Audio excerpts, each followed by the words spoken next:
En más de una oportunidad hemos citado o traído a colación las reflexiones de ese gran pensador contemporáneo y nuestro americano llamado Enrique Dussel. En estos días, mientras revisaba algunos materiales de lectura medio obligatorios, me topé con la primera de un ciclo de clases que brindó allá por 2013 en la Universidad Autónoma de la Ciudad de México, de la cual era rector en aquel entonces.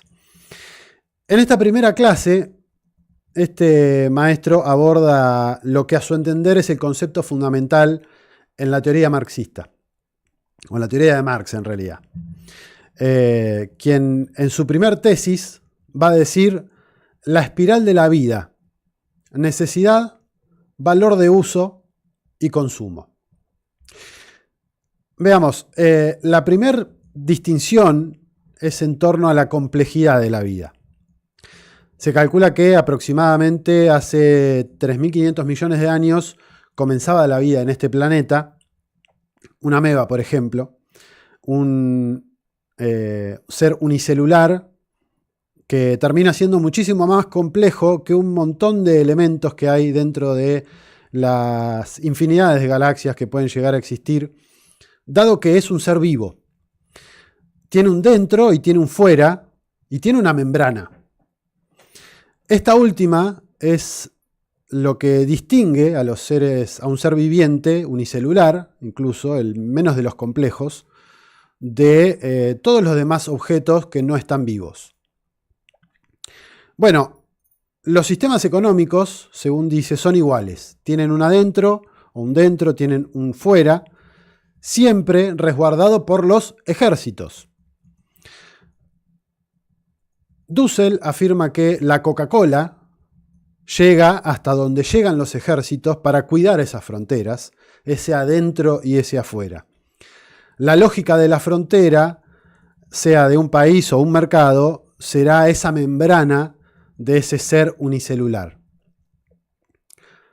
Marx va a decir que el capital chupa la vida del obrero y vive de su muerte, cual si fuera un vampiro. Metafóricamente hablando, el valor será entonces la sangre, motivo por el cual el criterio fundamental de la economía debe ser o debería ser la afirmación de la vida. Cosa que no sucede en el capitalismo, dado que el peligro de este sistema, o lo que permite que hace peligroso este sistema, es que habilita la tasa de ganancia, que es, a su vez, la que permite la acumulación, que, siguiendo en esta lógica, significará la acumulación de vida. El capital es acumulación de sangre. No es menor destacar el origen semítico de Marx, dado que proviene de una familia judía con una larga tradición de integrantes de su familia siendo rabinos en su Alemania natal.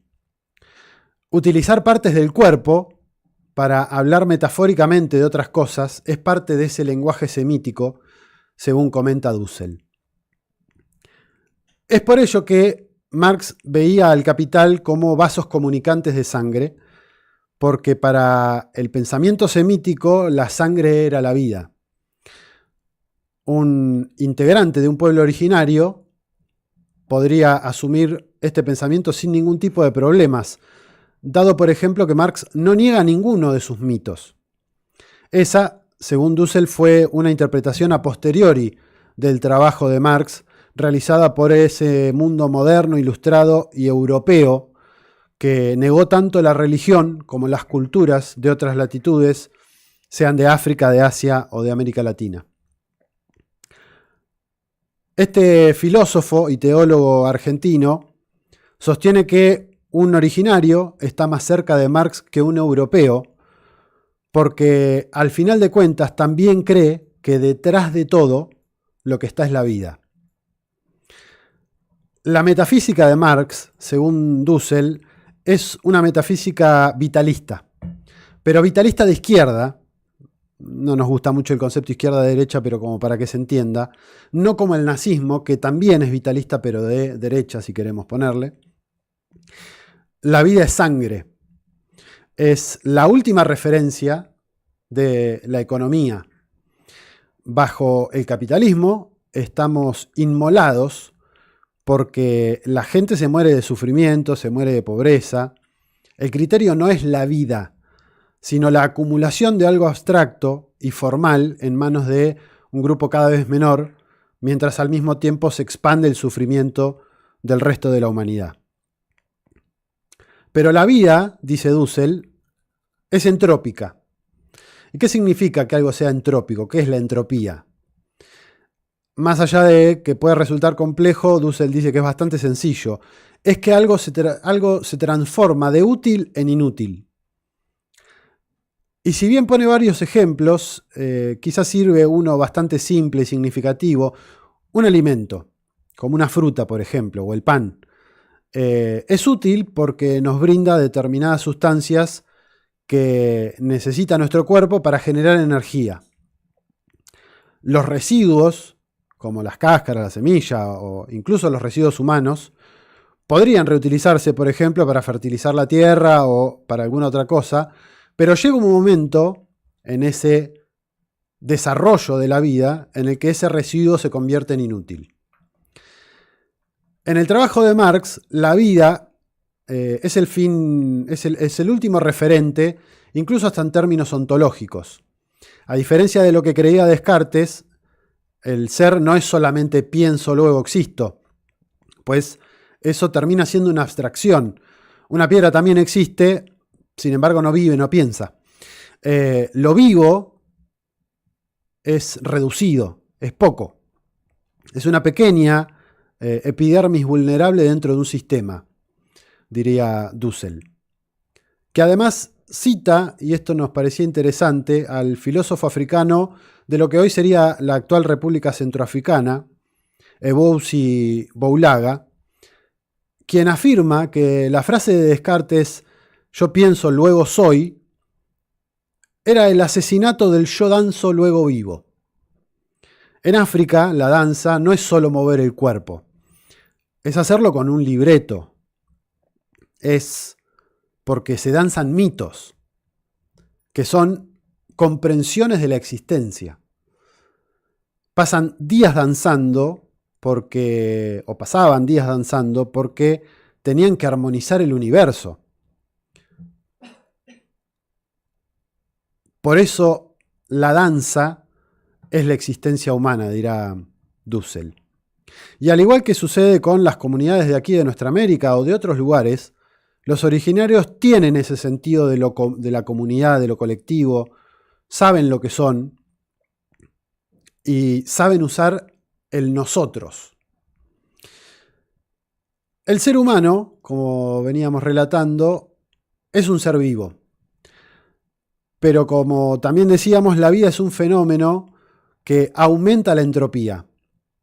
La vida, sobre todo la humana, utiliza los alimentos y aumenta los residuos.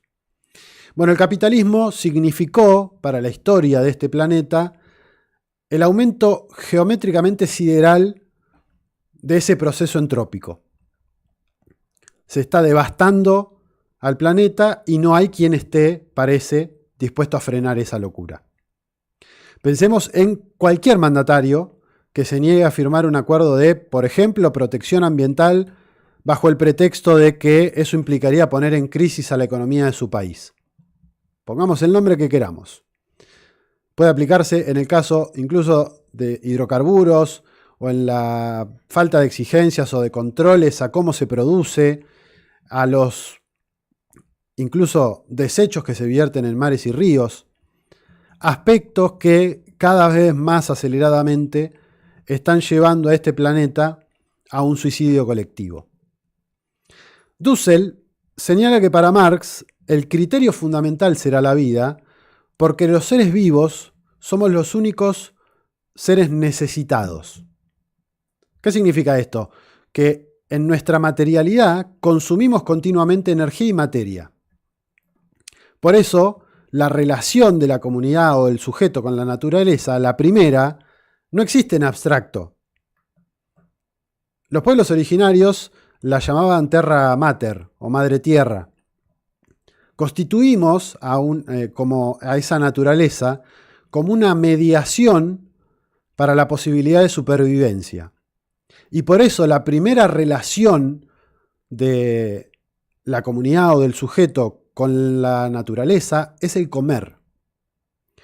Comer significa reponer energías y reponer materia para seguir viviendo. Cuenta la mitología del antiguo Egipto que Osiris le preguntó al muerto: ¿qué has hecho en la vida de bueno? ¿O qué has hecho de bueno en la vida? A lo cual el muerto contestó: di de comer al hambriento, di de vestir al desnudo y di una barca al peregrino. A lo cual Osiris le replicó: ah, bueno, eres bueno, mereces la resurrección. El primer criterio ético es entonces dar de comer, no cumplir valores o leyes. Lo primero es dar de comer porque la principal relación del sujeto vivo con la naturaleza es comer para reponer energías. En la ética de Marx, dar de comer es el bien supremo. Y si alguien no come o el sistema en el que se vive impide el comer, es injusto. Desde ese primer hecho, el ser humano es un ser de necesidad. ¿Y qué es la necesidad?, se va a preguntar Dussel. La falta o la negatividad de. ¿Qué significa tengo hambre o que tengo hambre? Significa que no tengo alimento, significa que el ácido gástrico empieza a comer la mucosa de nuestros estómagos y genera un malestar. Por eso se come el pan, por ejemplo, porque el ácido pasa a atacar al pan y no se siente más ese malestar. Porque además llega azúcar a nuestros cerebros y determina que ya no hace falta que eso que me anunciaba que era la posibilidad de muerte. Por consiguiente, si cumplo con esa necesidad, quedo en la vida. El capitalismo es un sistema de muerte precisamente porque no da de comer. No es una cuestión simbólica, es biológica, es ciencia pura y dura. Es entonces cuando Marx dice que el criterio fundamental para toda economía y para toda ética es normativo. Debemos tener un sistema donde no haya hambrientos, donde la gente tenga una casa y qué vestir, donde haya educación, dignidad, memoria histórica, donde todos los bienes espirituales que también son necesidades humanas, sean garantizados. Según afirma Dussel, el materialismo de Marx indica que el sujeto de trabajo constituye la naturaleza como materia de trabajo. Es la comunidad, la cultura, la satisfacción que en definitiva va a ser el consumo que garantice la vida. El proceso entrópico de degradación sobre la naturaleza, producto de la vida y del consumo para satisfacer las necesidades que garanticen su reproducción, es una espiral que, a diferencia de lo que se creía, se va reduciendo o va siendo cada vez más cerrada, porque cada vez tenemos menos materias útiles o renovables, las vamos gastando. Al fin de cuentas, el único recurso renovable que es inagotable por ahora y que tenemos es el sol, que además fue el que produjo la vida. Por eso Huitzilopochtli es el dios. Somos pequeños efectos de nuestro gran señor Sol, dirán algunos pueblos originarios de este continente. Por último, compartirles una pequeña anécdota que relata Dussel. El Génesis, el mito adánico de Adán y Eva, relata que estos estaban en el paraíso y que Dios les dijo que no coman del árbol de la vida porque de hacerlo podrían morir. Pero apareció la serpiente y convenció a Eva, de quien tomó la manzana y comió, pecó, y entonces comenzó el bien y el mal.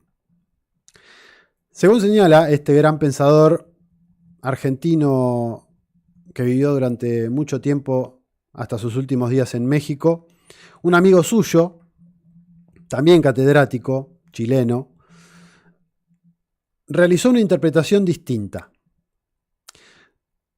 Y dijo, el paraíso es la tierra de la ley. En la ley dice que quien coma del árbol morirá y como todos le creen, nadie come por miedo a morir. Es la época ingenua de la dominación. El paraíso es malo. Aparece la serpiente, que es el dios bueno, y hay un grupo de indígenas de Chiapas que tenían enfrente, con quienes estaban dialogando, inmediatamente dicen Quetzcoatl. Y la serpiente siembra la duda en Eva.